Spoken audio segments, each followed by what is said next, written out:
ingin sekali berbincang-bincang dengan sahabat tentang peralatan, alat, fungsi, dan manfaatnya. Sahabat, begitu banyak sekali item-item atau tipe-tipe dari suatu produk yang dapat kita gunakan untuk sistem penyaringan air atau sistem pengolahan air. Yang sering saya katakan di dalam channel YouTube saya bahwa dalam sistem penyaringan air itu kita harus tahu bahwa ada syarat yang harus kita penuhi. Yang pertama adalah makrofilter. Jadi syarat sistem pengolahan air itu pertama memang harus ada airnya dulu ya. Ada airnya dulu dengan masalah airnya, kemudian harus ada makrofilter. Makrofilter itu gunanya untuk menyaring kotoran air supaya airnya menjadi bersih. Air bersih itu bukan air jernih, ya, airnya bersih. Warnanya tetap buram begitu. Hanya yang membedakan dengan menggunakan makrofilter, air yang kita saring itu menjadi bersih dari endapan, dari kotoran, daun-daun, dan segala macam kotoran air yang sifatnya kasar, yang ukurannya lebih besar daripada 120 mikron, ya. Begitu definisinya. Setelah dari makrofilter, airnya kan bersih itu. Kemudian harus kita saring dengan mikrofilter. Mikrofilter itu tujuannya adalah untuk menjadikan air yang sudah bersih tadi menjadi jernih. Kalau sahabat menggunakan mikrofilter dan airnya belum bisa jernih, berarti mikrofilternya yang bermasalah. Mungkin kerapatannya, mungkin juga tahapannya, atau mungkin juga kualitas bahannya, ya. Jadi prinsip dasar dari suatu pengolahan air itu ada airnya dulu, kemudian ada makrofilter, dan ada mikrofilter. Kalau air itu hanya kita ingin gunakan untuk kebutuhan rumah tangga atau kebutuhan normal mandi, tidak sampai ke level masak ya, berarti kita cukup bisa menggunakan air pada level jernih. Jadi cukup hanya dari mikrofilter kemudian ke mikrofilter. Tetapi kalau sahabat ingin mendapatkan kualitas air yang terbaik, berarti sahabat harus sampai ke level bening. Nah, pada level bening ini kita harus menggunakan upper micro, atau dalam bahasa umum di Indonesia kita menyebutnya ultrafilter, ya. Ultrafilter ini biasanya itu pilihannya itu mulai dari 0,1 mikron. Itu sudah masuk dalam kategori upper micro atau ultrafilter. Jadi ultrafilter kalau dalam bahasa Indonesianya itu kerapatannya berarti mulai dari 0,1, ya, dari 0,1 mikron, bukan 0,1, 0,5, bukan. 0,1 mikron, 0,2 mikron yang dulu dikenal dengan nano, kemudian 0,5 mikron, dan seterusnya. Dan yang paling terakhir, ya, itu bahan yang digunakan untuk kebutuhan ultrafilter itu adalah PVDF. PVDF ini peningkatan kualitas dari PVC dan HDPE.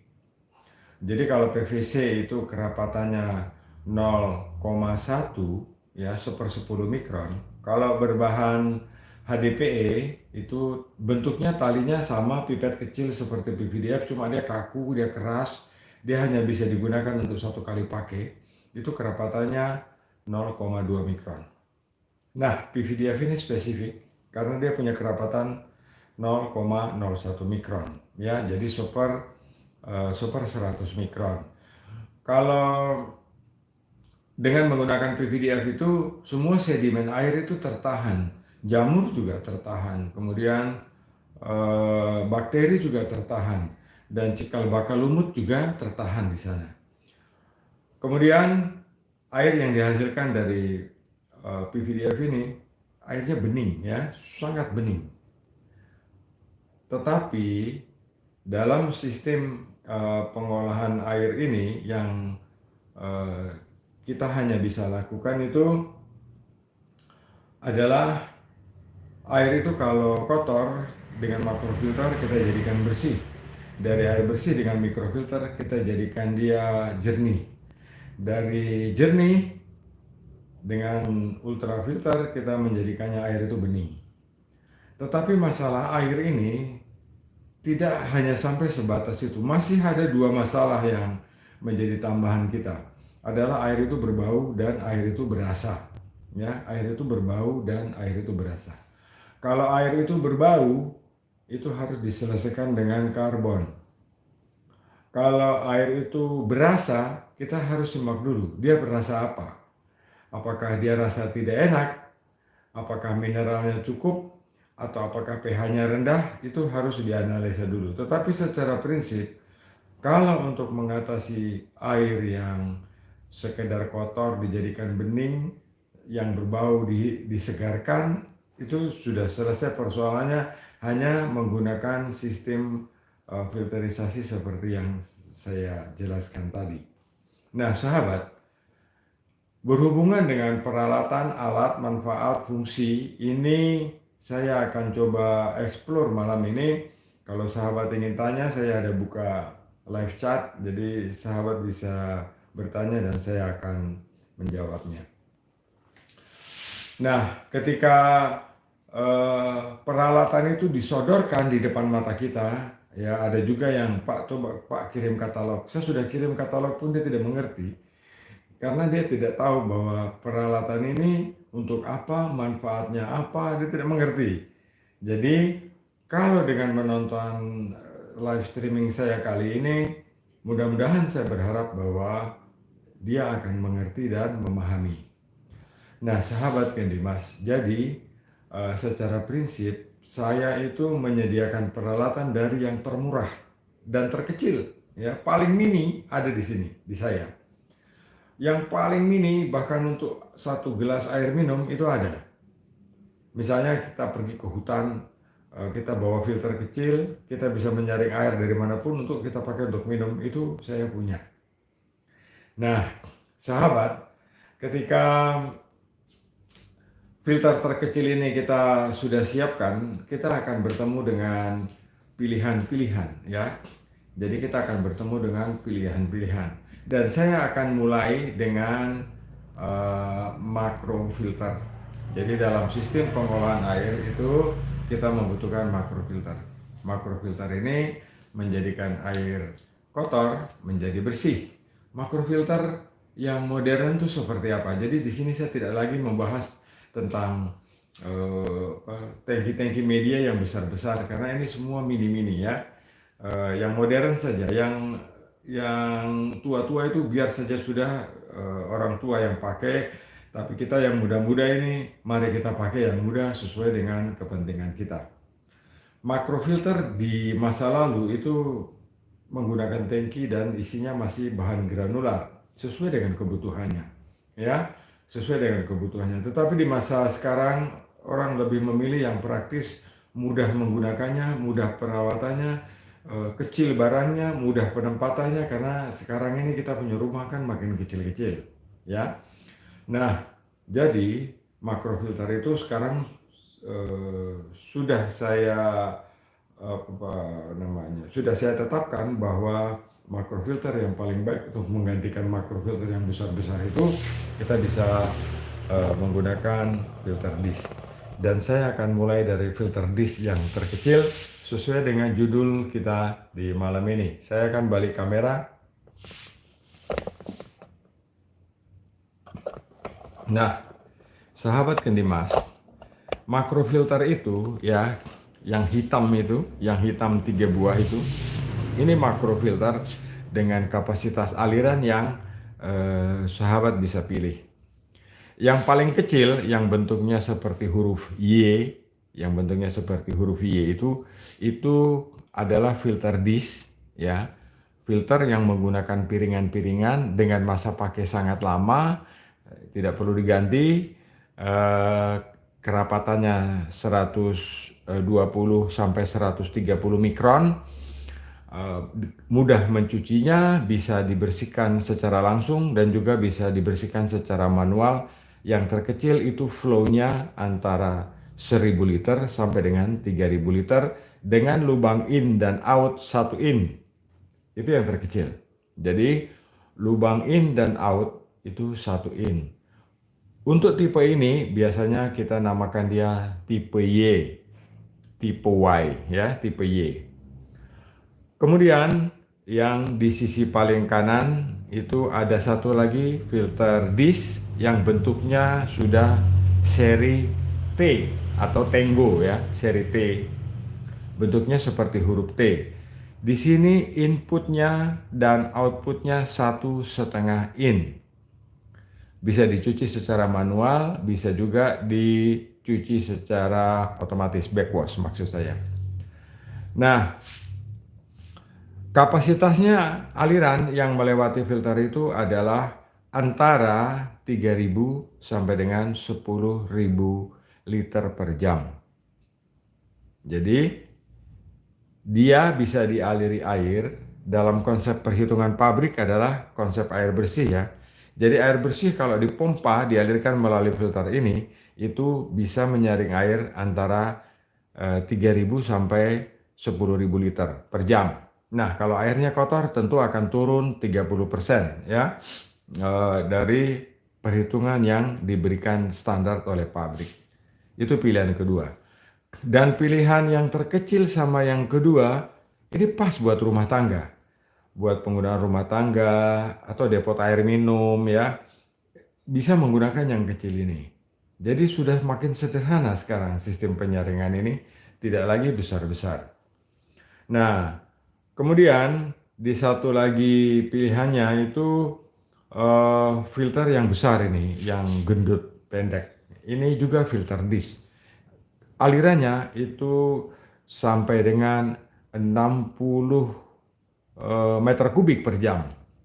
Inputnya ada punya saya yang 2 in dan 3 in. Jadi input dan outputnya ada yang 2 in, ada yang 3 in. Yang 2 in itu flow-nya sampai dengan 50 meter kubik per jam. Jadi biasanya digunakan untuk industri lah. Misalnya seperti pabrik tahu ya, seperti itu. Untuk kolam ikan, untuk tambak ikan atau untuk kolam renang seperti itu. Jadi untuk menyaring kotoran di kolam renang ini pas. Kalau yang inputnya 3 in itu flow-nya sampai 70 meter kubik atau 70.000 liter per jam. Untuk yang lubangnya 3 in. Jadi makrofilter ini saya tidak gambarkan lagi sebagai tangki-tangki yang besar karena kita lebih cenderung masuk dalam sistem pengolahan air yang simpel, yang sederhana ya. Ini dalam satuan makrofilter. Jadi syarat pertama untuk makrofilter ini masuk dalam syarat kedua. Karena saya sering katakan bahwa dalam sistem pengolahan air itu harus memenuhi syarat dan unsur. Yang pertama harus ada air. Kalau nggak ada air kan nggak ada sistem pengolahan air. Yang kedua ada makrofilter. Inilah makrofilter yang saya bisa jelaskan buat sahabat. Pak ini kecil Pak. Misalnya apa namanya itu. Sahabat bilang Pak ini kecil Pak. Tidak terlalu penting. Saya punya aliran itu saya ingin yang lebih besar. Tenang, saya ada punya. Bekerja secara otomatis dengan energi baterai dikendalikan dengan mikrokomputer. Ini bentuknya, ya. Nah, ini sahabat Kedimas, ini adalah filter disk, ya, untuk menyaring air sungai, air laut, kolam besar yang flow-nya ini sudah bekerja dengan otomatis. Jadi dia ini masuk dalam kategori makrofilter tetapi dia smart, dia pintar sekali. Kalau dia kotor Kita tidak perlu ikut mikir, dia sudah mikir sendiri karena di sini sudah ada mikrokomputer ya. Di sini sudah ada mikrokomputer. Ini adalah pengendali dari sistem yang ada di sini dan dia menggunakan energi dengan 3 buah baterai center itu yang 1,5 volt. Baterainya baterai besar. Jadi tempatnya baterai itu di bagian atas sini ya. Nah, ini mikrokomputernya. Jadi ini untuk kebutuhan yang lebih besar, dia inputnya pipanya ini 4 inci sampai 6 in ya, 6 in. Jadi besar sekali itu di sana, itu saluran air masuk dan saluran air keluarnya ada di bagian belakang itu. Dia ini otomatis mencuci sendiri, tidak usah kita suruh. Pokoknya kotor dia langsung membersihkan diri sendiri. Dia sopan, dia tahu mandi ya. Nah, kita kembali ke persoalan yang kecil-kecil ini. Jadi itu tadi adalah makro filter. Sahabat, kalau kita makro filter berarti filter itu akan menyaring air kotor menjadi air bersih. Sekarang kita lihat mikrofilter. Kalau mikrofilter ini saya rasa semua orang tahu. Ya, dia berbahan polyester atau berbahan nilon atau berbahan semacam kain atau semacam bahan kertas seperti itu atau gulungan dakron misalnya gitu ya. Itu semua bahan yang yang saya pikir sahabat sudah tahu. Jadi dia bentuknya seperti ini. Ini adalah mikrofilter. Cuma yang ini tebal ya, karena ini big housing.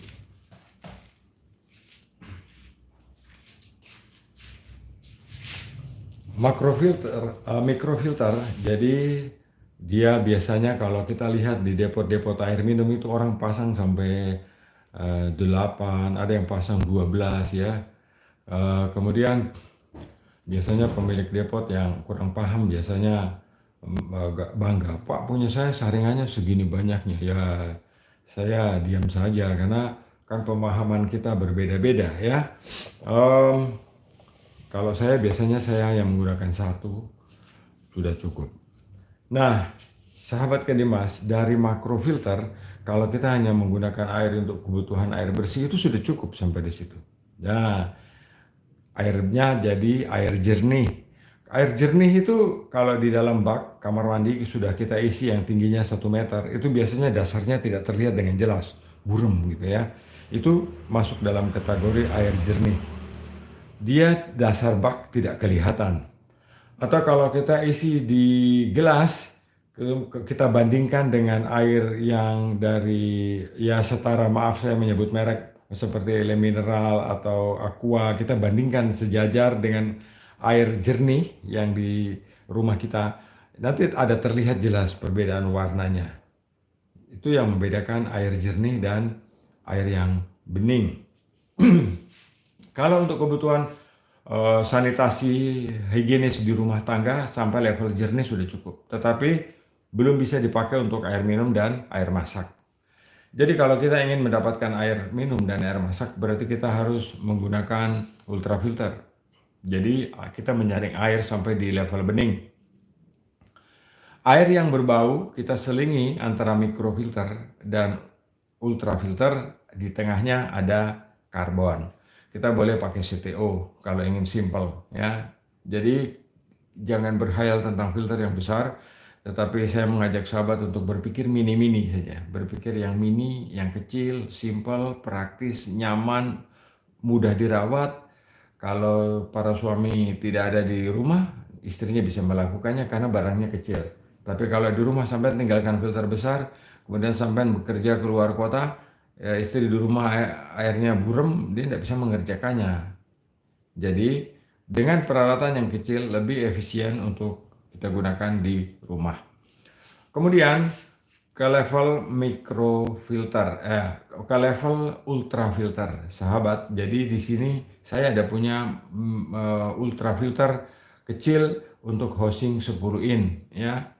Di sana yang terlihat paling kecil itu gelangnya merah ya, di gelang merah, dan gelang hijau yang bergelang hijau itu ukurannya 10 in. Biasanya kita pasang di housing 10 in. Supaya lebih jelas saya akan tempelkan housingnya di situ.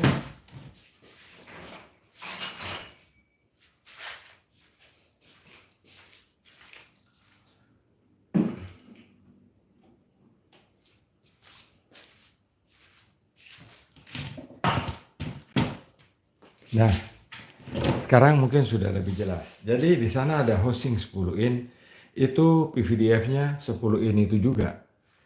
Saya beri harga khusus saat saya live seperti ini, sahabat bisa order. Ini harga real yang saya jual, sahabat bisa lihat di WhatsApp saya, 275. Selama saya live, saya akan berikan sobat harga 200.000, tetapi ongkos kirimnya sahabat tanggung ya. Jadi ongkos kirimnya bayar tujuan. Jadi saya bisa berikan buat sahabat di harga 200.000 selama saya live ini. Nah, jadi yang 10 in kita pasang di housing 10 in, dia bisa dialiri air bersih itu 700 liter per jam. Jadi kalau airnya sahabat kotor, ya pasti akan tertahan sedikit, sekitar 500 liter per jam.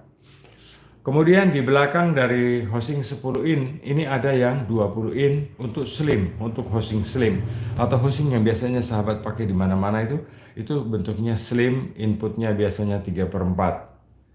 Itu bisa menggunakan PVDF, ada dua tipe, yang satu tidak ada nutnya, tidak ada moncongnya, yang satunya ada bagian yang rata. Itu masuk di dalam semua housing, bisa cocok di semua housing.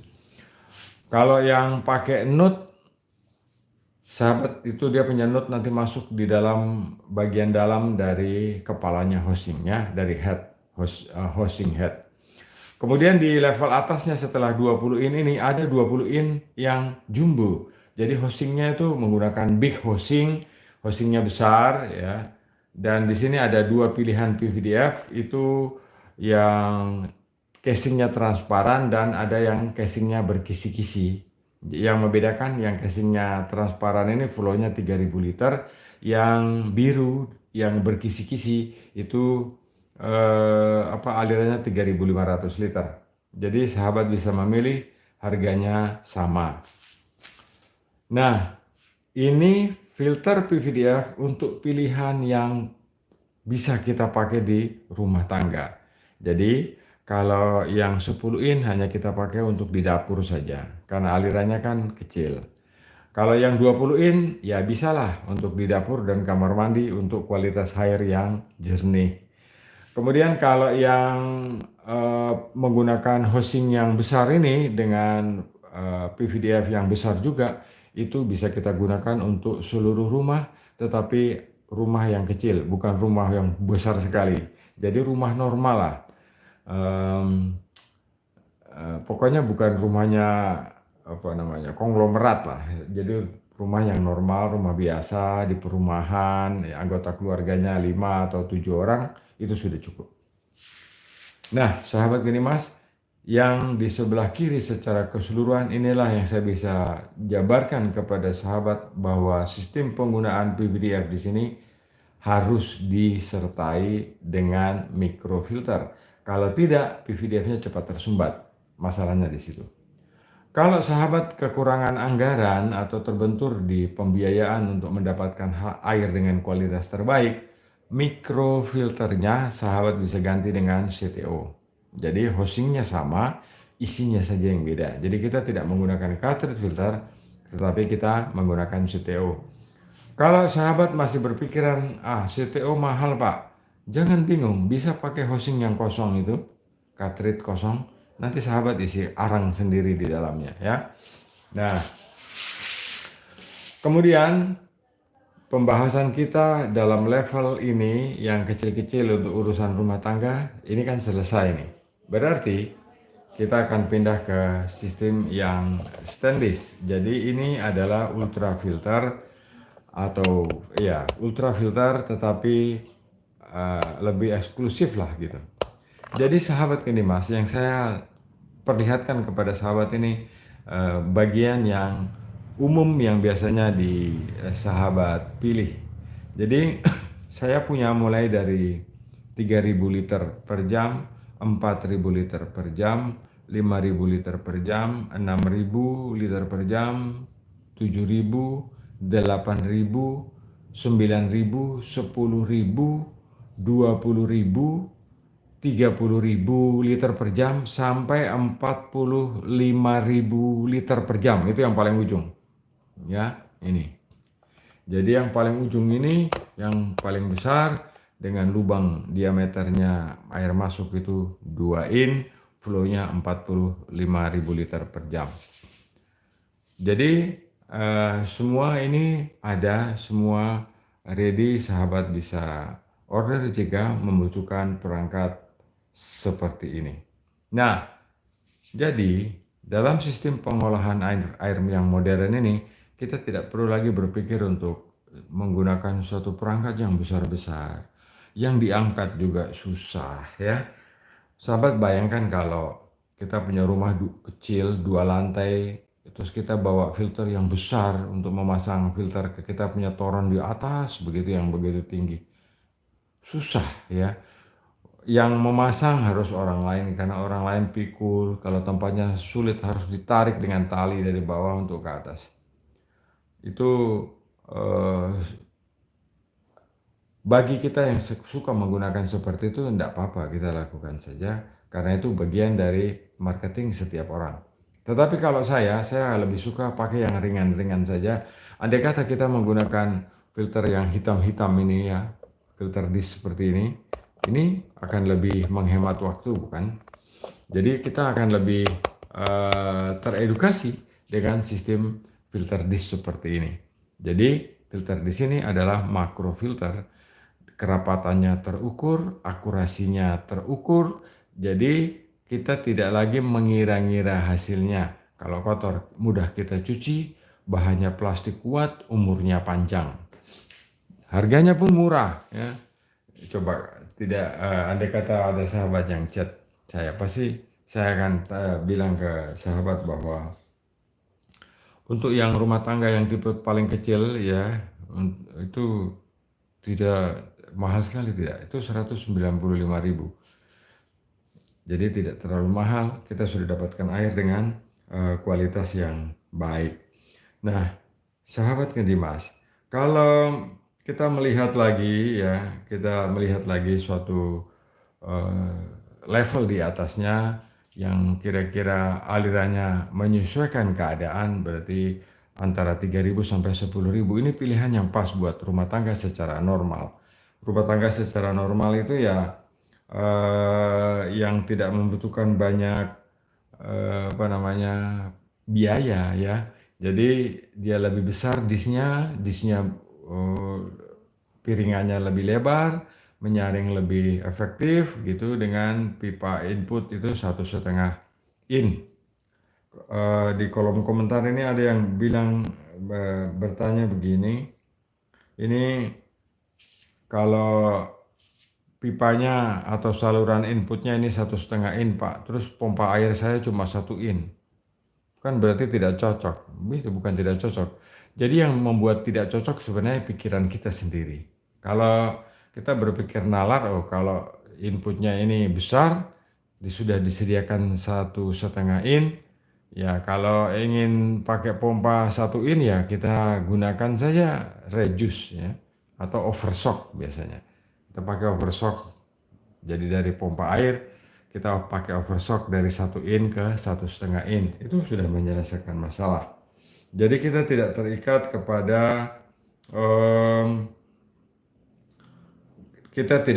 kepada keadaan karena kita bukan menyesuaikan kita bisa menyesuaikan peralatan, tetapi yang kita sesuaikan adalah adaptasi kita terhadap peralatan yang sudah ada di rumah dan peralatan yang baru. Prinsip dasarnya dan pemahamannya seperti itu. Nah, sahabat Mas, tadi saya bilang selama saya live ini yang paling kecil itu saya berikan sahabat 200.000. Kalau yang 20 in selama saya live saya beri sahabat di harga 450.000. Berarti saya sudah potong 100.000 ya untuk selama saya live streaming. Saya sampai saat ini hanya mampu menjelaskan tentang fungsi setiap peralatan dan ukurannya hanya sampai sebatas ini. Mudah-mudahan video ini tersimak dengan baik dan malam ini memberikan pencerahan yang baik juga buat kita semua. Saya Lukman Hakim mengucapkan terima kasih atas atensinya dari Blitar, Jawa Timur. Salam Kendi Mas.